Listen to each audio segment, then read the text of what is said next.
Hi everyone. I was encouraged recently to give my mission statement, my personal mission statement, by uh, a men's group at church. And before I get into that, I just wanted to share with some of you, because we haven't been in contact since Adam's funeral, just how things have been going with us. A couple months ago in March, Karen and I were working on sending out thank you letters to just all the incredible support that you guys have shown us. After Adam died, you guys, just all the love that you poured out to us made such a huge difference. All the gifts that you gave us completely paid for all the funeral expenses, and I just can't thank you enough for everything that you've done for us. There were some people that when they sent us the cards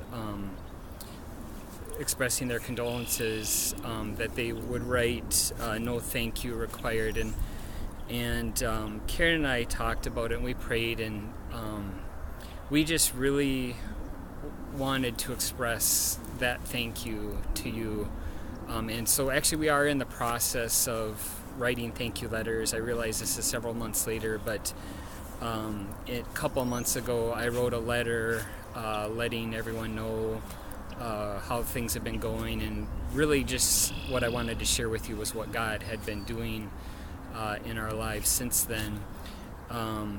You probably haven't received that yet because that letter was an insert that was supposed to go with the thank you cards. But Karen wanted to take the time to make each note to you more personal. And so there were so many of you that supported us. That's a time-consuming process. So I hope you can understand that. It's now been 2 months since I sent that letter, and God has continued to do amazing things in our lives. One thing happened just last... Karen and I have been going through a grief share at Grace Church, and we get together weekly with other people that have recently lost someone, and we talk about ways that we can grieve in a healthy way, as well as ways that we can grow in our relationship with God. And during the grief share on this past Thursday, just a little less than a week ago, they had a video, and the topic was on heaven. And this is the first time they brought out a video that talked about heaven. And if you recall, Adam had an important verse about heaven that we used in his funeral. The verse that came on the screen was actually the verse that Adam read to that one video that I shared with all of you, and that moved me to tears. Just how God could once again just remind me, I've got Adam here with me. He's okay. He's not suffering anymore.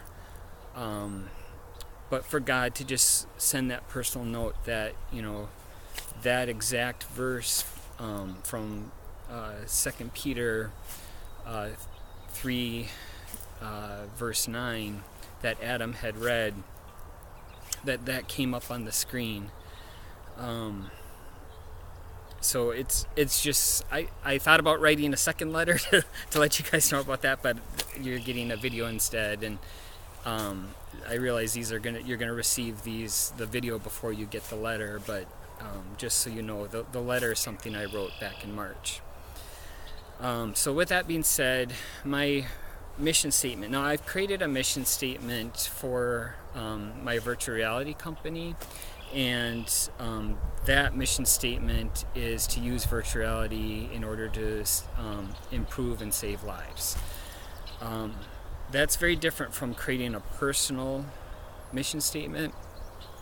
And so when I started thinking about what I wanted my personal mission statement to be, I started thinking about this idea of, for those of us that know Jesus Christ, we have this challenge where the best way I can try to explain it is, it's sort of like, let's say you go into your backyard and you discover this this natural spring water that's in your backyard, and in the process of examining it, you find a tree that has a sign on it that says, "This is the fountain of youth." So, at first you're skeptical, but then you start drinking the water and you start noticing, you're becoming healed, and you start aging backwards, and there's some validity to this. The question I would have for you is, if you experienced actually finding the fountain of youth in your backyard, would you keep it to yourself, or would you share it with the people you love the most? And that's, when I think about in 1993, I shared my story already on the videos. If you want to review it, it'll take you probably a while to review all of them. But on the Days of Thankfulness, my story begins on day 8, and it concludes on day 28. And the short of it is, I talk about the 7 months where I was rejecting Christianity due to intellectual objections. And then at the end of did I say months? Years. At the end of 7 years, I realized that if there really is a God, then the best way I can get to know him is to say a prayer. And the simple prayer was this: it's, "God, if you're real, please reveal yourself to me." And then what happened right after that in 1993 is God revealed himself to me through a series of 12 miracles. I don't know where you stand on miracles, but I do describe all of that in those series of videos, again, starting on day 8 and ending on day 28. So if you're interested in watching those, I encourage you to do that. But my mission statement then is to share my story, which is what I did in days 8 through 28. So to share my story about what God has done for me, all the blessings that God has given for me.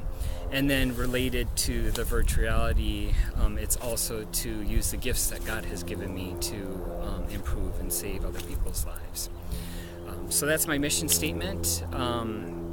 I'll provide a link at the bottom of this video that shows you day 8 if you should, for some reason, want to watch all these videos that describe my story.